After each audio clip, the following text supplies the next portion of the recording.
वास्तविक संख्या चैप्टर का जो सीरीज चल रहा है, आज उसका 9th लेक्चर है, उसका आज 9th क्लास है। ठीक है, तो आज का जो टॉपिक है वो हम लोग आज सीखने वाले हैं कि सिद्ध करें रूट पी एक अपरिमेय संख्या है। इस तरह का क्वेश्चन हम लोग देखने वाले हैं कि कोई भी संख्या रूट में दिया रहेगा, जैसे रूट पी है या कोई रूट 3 है या रूट 2 है या फिर रूट 7 दिया हुआ है, या इसके अलावा इससे अलग थोड़ा रूट 3 + 1, 5 रूट 2 + 7, इस तरह का भी दे सकता है ना, 7 - 2 रूट 2, इस तरह का संख्या दे सकता है। तो ये आपको दिया रहेगा स्टेटमेंट में कि सिद्ध करें कि ये जो भी एक संख्या को इसमें से उठा करके दे देगा, बोलेगा सिद्ध करें कि रूट 3 एक अपरिमेय संख्या है, सिद्ध करें कि 5 रूट 2 + 7 एक अपरिमेय संख्या है, सिद्ध करें 7 - 2 रूट 3 ये एक अपरिमेय संख्या है। तो इसको हम लोग कैसे सिद्ध करते हैं, यही हम लोग इस लेक्चर में देखने वाले हैं। ठीक है, तो इसको सिद्ध करने के लिए हम लोग दो कॉन्सेप्ट का इस्तेमाल करेंगे। तो आप लोगों को एक कॉन्सेप्ट रिमाइंड करवा देते हैं। आप लोगों को बताया गया था कि यदि पी स्क्वायर, अगर पी स्क्वायर किसी भी संख्या से विभाजित हो, मान लो पी स्क्वायर एम से विभाजित है, पी स्क्वायर जो है वो एम से विभाजित है, तो पी भी एम से विभाजित होगा। तो पी भी क्या होगा, एम से विभाजित होगा। ये आप लोग सोच के भी इसको समझ सकते हैं, पी भी एम से विभाजित होगा। जैसे यहाँ पे कहने का मतलब ये हुआ कि जैसे अगर 16 के बारे में बात करें, 16 जो 4 का स्क्वायर है ना, 16 का मतलब क्या, 4 का स्क्वायर। तो अगर 4 का स्क्वायर 16 2 से विभाजित है, 2 से विभाजित है कि नहीं है, 2 से विभाजित है, 16 जो है वो 2 से विभाजित है। तो 4 का स्क्वायर जब 2 से विभाजित है तो 4 2 से विभाजित होगा कि नहीं होगा, 2 से विभाजित होगा, 2 से विभाजित होगा। इसी तरह और भी कोई संख्या देखा जा सकता है। जैसे अगर हम बोलते हैं क्या कि 81 किसका स्क्वायर है, 9 का स्क्वायर, 9 का स्क्वायर 3 से विभाजित है, 3 से विभाजित है, 3 से कट रहा है ना, ये 3 से क्या है, विभाजित है। तो जब 9 का स्क्वायर 3 से विभाजित है तो 9 3 से विभाजित होगा या नहीं होगा, 9 भी 3 से विभाजित ही होगा। तो ये यहाँ पे एक कॉन्सेप्ट हुआ है ना समझने वाला, इस लाइन का हम लोग यूज़ करेंगे, इसको यहाँ पर देखते हैं हम लोग। ठीक है, एक और चीज़ आप लोगों को बताया गया था, उसको हम लोग अब देखते हैं। आप लोगों को क्या बताया गया था कि परिमेय संख्या में अपरिमेय संख्या को जोड़ें, घटाएं, गुना करें या भाग लगाएं तो रिजल्ट हमेशा अपरिमेय संख्या आता है। तो रिजल्ट हमेशा क्या आता है, अपरिमेय संख्या आता है। इस तरह का कई एग्जाम्पल हम लोग देखे थे। ठीक है, तो अब हम लोग क्वेश्चन में आ जाते हैं। इन दो थ्योरी का इस्तेमाल करेंगे हम लोग, जब ज़रूरत आएगा फिर से रिमाइंड करेंगे। अब क्वेश्चन में आते हैं। तो क्वेश्चन है, इस रूप का जो भी क्वेश्चन आएगा, जैसे सिद्ध करें रूट पी एक अपरिमेय संख्या है, तो इसको हम लोग कैसे सिद्ध करेंगे। इस रूप का जो भी क्वेश्चन आएगा तो हम लोग यहाँ रूट 3 एक एग्जांपल लेकर के बनाते हैं। आप इसी थ्योरी के आधार पर रूट 5, रूट 11, रूट 7 है ना, कोई भी संख्या इस तरह का, रूट 2 कोई भी संख्या ऐसा रहेगा तो आप उसको सिद्ध कर सकते हैं। तो हम रूट 3 को साबित करते हैं। कैसे साबित करेंगे, तो एक बात आप लोग समझ लीजिए कि इसको जो साबित करने का तरीका होता है वो विरोधाभास के द्वारा होता है। किसके द्वारा होता है, वो होता है विरोधाभास के द्वारा। विरोधाभास का मतलब ये हुआ कि क्वेश्चन में हमको दिया हुआ है कि सिद्ध करें रूट 3 एक अपरिमेय संख्या है, तो हम इसका उल्टा, इसके विरोध में मान लेंगे क्या, कि रूट 3 एक परिमेय संख्या है। हम इसको मान के चलेंगे कि रूट 3 एक परिमेय संख्या है। तो अब जब हम इसको परिमेय संख्या मान के चल रहे हैं तो परिमेय संख्या के सारे गुणों को इसको पालन करना है ना। चूँकि अब हम इसको परिमेय संख्या मान लिए हैं तो इसको परिमेय संख्या के सारे गुणों को पालन करना इसको होगा। लेकिन अगर कोई गुण परिमेय संख्या का इसमें फेल करता है, अगर कोई गुण परिमेय संख्या का पालन करने में फेल करता है, तो हम कह देंगे कि जो मेरा माना हुआ था कि ये हम परिमेय संख्या माने हैं, वो मेरा मान्यता गलत है। तो जब मान्यता गलत है, परिमेय संख्या जो हम माने हैं वो सही नहीं है, तो इसका मतलब ये हुआ कि ये जो संख्या है ये एक अपरिमेय संख्या है। इसी को कहा जाता है विरोधाभास के द्वारा सिद्ध करना। तो हम लोग स्टेप बाय स्टेप इसको लिखना सीखते हैं और ऐसे ही हम लोग आगे का भी क्वेश्चन बनाएंगे। तो सबसे पहले हम इसके विरोध में क्या मान लेते हैं कि यदि संभव हो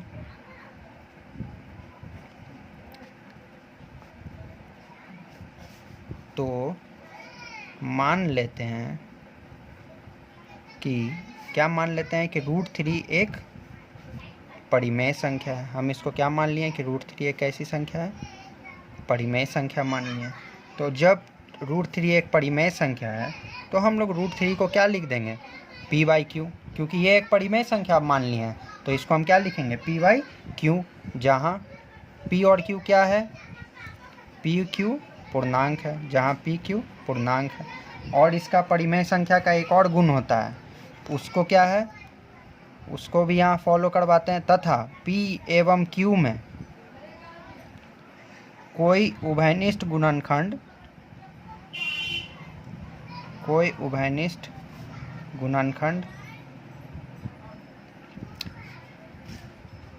नहीं है।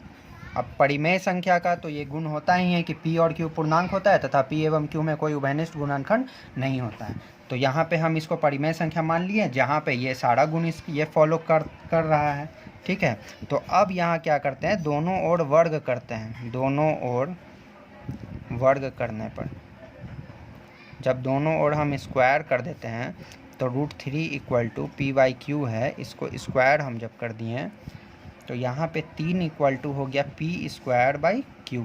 3 = क्या हो गया, p²/q नहीं, q², p²/q²। ठीक है, अब क्रॉस मल्टीप्लाई जब किए हैं तो 3q² = p² हो गया, 3q² = p²। तो अब आप यहाँ पर देख के बताइए कि p² बराबर क्या है, p² बराबर है 3q²। इसका मतलब ये हुआ कि p² जो है वो 3 से विभाजित है। p² 3 से विभाजित है, क्योंकि जब भी q² को 3 से गुना करने पे आज ये रिजल्ट आ रहा है p², तो ये 3 का ये मल्टीपल होगा कि नहीं होगा, p² जो है वो 3 का मल्टीपल होगा कि नहीं होगा, 3 का वो टेबल में आएगा कि नहीं आएगा, आएगा ही, q² बार में आएगा। तो p² जो है वो हम कहेंगे कि 3 से, तो यहाँ पे क्या है कि p² 3 से विभाजित है, p² 3 से क्या है, विभाजित है। तो जब p² 3 से विभाजित है तो p भी 3 से विभाजित होगा। अभी यहाँ पे बताए हैं रूल, अभी थोड़ा पहले बताए थे वीडियो के शुरुआत में, p भी 3 से विभाजित होगा। ठीक है, तो जब p 3 से विभाजित होगा इसका मतलब ये हुआ कि p 3 से विभाजित है, इसका मतलब ये हुआ कि p बराबर 3k के रूप का है, p बराबर 3k के रूप का होगा ना, क्योंकि p जो है वो 3 से विभाजित है, इसका मतलब 3 का वो गुणज है। तो p = किसके रूप का होगा, 3k के रूप का होगा, है ना। तो p = यहाँ पर क्या है, 3k है। अब इसको हम लोग क्या करते हैं कि इक्वेशन हम लोग इसको हम लोग बनाते हैं। ठीक है, तो p इक्वेशन समीकरण 1 जो है, 1 में ये p जो 3k आया है ना, इसका मान रख करके हम लोग आगे देखते हैं क्या होता है।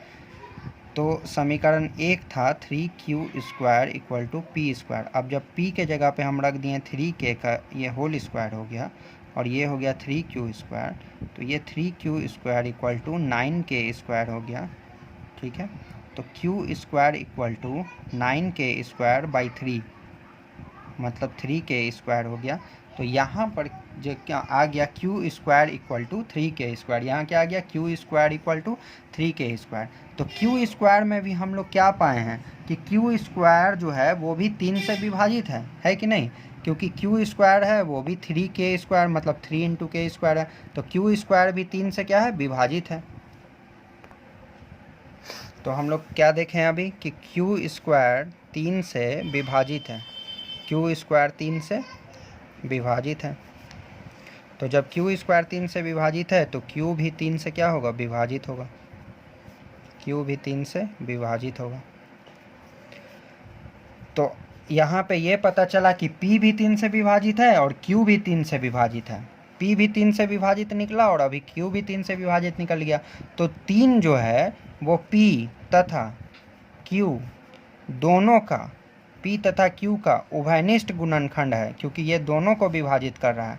P तथा Q दोनों का क्या है? उभयनिष्ठ गुणनखंड है, चूँकि ये दोनों को विभाजित कर रहा है। यहाँ से ये बात इतना हम प्रूफ कर दिए कि अच्छा ये जो 3 है ये P और Q दोनों का उभयनिष्ठ गुणनखंड है। तो अब हम क्या बोलेंगे कि किंतु हमने माना था कि P तथा Q का कोई उभयनिष्ठ गुणनखंड नहीं होना चाहिए। कोई उभयनिष्ठ गुणनखंड होना चाहिए? कोई उभयनिष्ठ गुणनखंड नहीं होना चाहिए। कोई उभयनिष्ठ गुणनखंड नहीं होना चाहिए, है ना। तो माने थे जो और जो निकला है उन दोनों में क्या मिल रहा है हम लोग को? उन दोनों में हम लोगों को इस प्रकार हमें एक विरोधाभास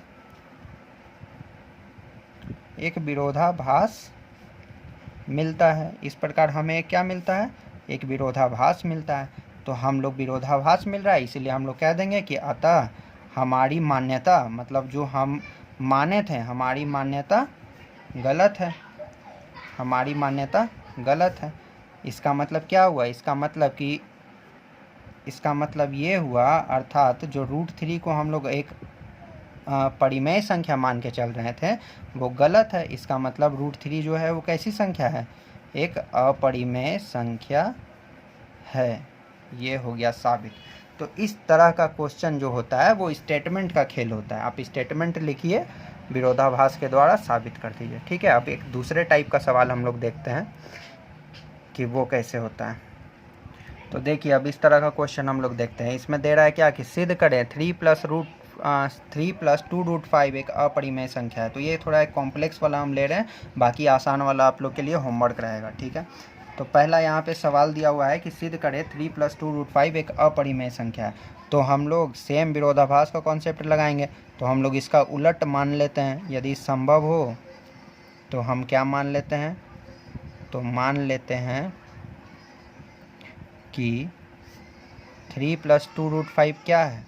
एक परिमेय संख्या है। मान के हम ये चलते हैं कि ये एक क्या है? परिमेय संख्या है। तो जब ये परिमेय संख्या होगा तो परिमेय संख्या के गुणों का ये पालन करेगा। तो 3 + 2√5 बराबर P/Q, जहाँ PQ क्या है?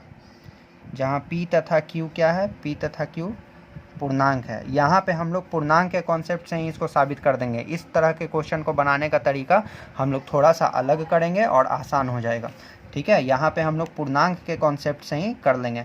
यहाँ पे हम लोग ना √5 को, यहाँ पे अंतर क्या है इस तरह के क्वेश्चन में कि हम लोग √5 को पहले से ही अपरिमेय संख्या मान के चलेंगे। यहाँ पे हमको √5 साबित करने के लिए नहीं बोल रहा है कि √5 अपरिमेय संख्या, इसको साबित करें। यहाँ पे हमको 3 + 2√5 एक अपरिमेय संख्या है, ये साबित करने के लिए बोल रहा है। तो हम लोग पहले से ही मान के चलेंगे कि ये इसका जो √5 पार्ट है ये मेरा अपरिमेय है, ठीक है। तो 3 + 2√5 = हम P/Q मान लिए। तो जहाँ P और Q पूर्णांक है, अगर आप चाहें तो स्टेटमेंट में ये भी लिख सकते हैं कि एवं P तथा Q का कोई उभयनिष्ठ गुणनखंड नहीं है। ऐसे इस लाइन का यहाँ इस्तेमाल नहीं है। इस लाइन का इस्तेमाल इसीलिए नहीं है क्योंकि हमको √5 एक अपरिमेय संख्या नहीं पूछा जा रहा है ना। यहाँ पे हम √5 को पहले से ही मान के चल रहे हैं कि ये एक अपरिमेय संख्या है, तो इस लाइन का यूज़ नहीं है। जहाँ PQ एवं पूर्णांक है हम स्टेटमेंट इसका लिख दिए। अब यहाँ पे हम क्या करते हैं कि 3 + 2√5 = P/Q है, जहाँ P और Q क्या है? पूर्णांक है। इसी बात पे दिमाग को अपना टिका के रखना है कि P और Q क्या है? पूर्णांक है। अब 2√5 = P/Q -3 हो जाएगा। माइनस क्या हो जाएगा? 3 हो जाएगा। जब यहाँ से LCM हम लोग लेंगे तो P - 3Q हो जाएगा = 2√5 हो जाएगा, ठीक है। अब यहाँ √5 = P - 3Q/2Q हो जाएगा। 2 यहाँ से नीचे आ जाएगा ये डिवाइड में, ठीक है। तो मेरा मकसद ये है कि हम रूट वाला जो संख्या है उसको हम अलग कर दें और बाकी जितना भी संख्या बच रहा है उसको अलग थलग कर दें। इससे फ़ायदा ये होगा कि हम बोलेंगे कि चूँकि P तथा Q पूर्णांक है, P तथा Q क्या है? पूर्णांक है। तो जो P और Q पूर्णांक है तो पूर्णांकों का जोड़ घटाव गुना भाग, ये तो खुद पूर्णांकों का यहाँ पे जोड़ घटाव हो रहा है। यहाँ पे पूर्णांकों का क्या हो रहा है? ये पूर्णांकों का P माइनस 3Q, तो ये खुद ये एक पूर्णांक होगा कि नहीं होगा? क्योंकि पूर्णांक में पूर्णांक घटा रहे तो पूर्णांक ही आएगा, और पूर्णांक में पूर्णांक से गुना कर रहे हैं, 2 एक पूर्णांक है तो पूर्णांक ही आएगा। तो ऊपर भी पूर्णांक नीचे भी पूर्णांक, तो P और Q जब पूर्णांक है तो P माइनस 3Q ये भी पूर्णांक होगा, ठीक है, और बटा 2Q ये भी पूर्णांक होगा। तो ऊपर और नीचे दोनों में पूर्णांक किस में रहता है? परिमेय संख्या में। तो हम बोलेंगे चूंकि P और Q पूर्णांक है तो ये कैसी संख्या है? तो ये परिमेय संख्या है। तो ये परिमेय संख्या है। अब ये परिमेय संख्या है, लेकिन √5 कैसी संख्या है? √5 तो एक अपरिमेय संख्या है। √5 तो एक कैसी संख्या है? अपरिमेय संख्या है ना। तो चूंकि √5 एक अपरिमेय संख्या है, तो ऊपर का ये जो लाइन यहाँ पे आया है, इस लाइन में ये साबित हो गया कि अपरिमेय संख्या बराबर परिमेय संख्या है ना। तो अतः अपरिमेय संख्या बराबर परिमेय संख्या, ये ऊपर के लाइन में साबित हो गया। तो ये होगा? ये नहीं होगा। अपरिमेय संख्या इज नॉट इक्वल टू परिमेय संख्या, कभी नहीं हो सकता है, लेकिन ये तो साबित हो गया। तो हम लोग इसीलिए कहेंगे क्या कि अतः हमारी मान्यता क्या है? हम जो माने हैं वो गलत है। हमारी मान्यता में विरोधाभास है, हमारी मान्यता में विरोधाभास है, हमारी मान्यता गलत है। इसीलिए हम लोग क्या बोलेंगे कि अतः 3 + 2√5 एक, हम लोग क्या माने थे कि 3 + √5 क्या माने थे? 3 + √5 एक परिमेय संख्या है। तो हम लोग क्या बोलेंगे कि अतः 3 + 2√5 एक परिमेय संख्या है? परिमेय संख्या नहीं है, हमारी मान्यता गलत है, और 3 + 2√5 एक परिमेय संख्या नहीं है। तो 3 + 2√5 कैसी संख्या है? एक परिमेय संख्या है। जब एक अपरिमेय संख्या है। जब परिमेय संख्या है ही नहीं तो ये कैसी संख्या है? अपरिमेय संख्या। तो इस तरह से इस क्वेश्चन को हम लोग साबित करते हैं, ठीक है। तो इस तरह से इस क्वेश्चन को हम लोग साबित करते हैं, ठीक है। तो ये 2 टाइप का आज क्वेश्चन बताया गया है, और ये आप लोगों का एक्सरसाइज 1C समाप्त हो गया। अब आप लोग भारती भवन से एक्सरसाइज 1C का क्वेश्चन नंबर 1 से लेके 6 तक आप लोग पूरा बना सकते हैं। बनाइएगा, होमवर्क ग्रुप में डालिएगा, सबका होमवर्क देखा जाएगा, ठीक है। और कोई डाउट होगा तो ग्रुप में पूछिएगा। अब आप लोगों का वास्तविक संख्या चैप्टर का भारती भवन और BTBC का पूरा सवाल बन जाएगा, सिर्फ एक्सरसाइज 1A का क्वेश्चन नंबर 4 को छोड़कर, क्योंकि ये अभी पढ़ाई नहीं है, ये नेक्स्ट क्लास में ख़त्म हो जाएगा। तो आप लोग वास्तविक संख्या भारती भवन और BTBC से पूरा क्वेश्चन बना कर रखिए। भारती भवन का विविध प्रश्नावली भी बनाना है, तो ये सारा क्वेश्चन बना के रखिए। एक्सरसाइज 1A का क्वेश्चन नंबर 4 ये अभी नहीं बताया गया है, तो इसको छोड़ सकते हैं। बाकी सारा का सारा क्वेश्चन होमवर्क कॉपी में बना के रखिए। चलिए आज के लिए इतना ही, थैंक यू।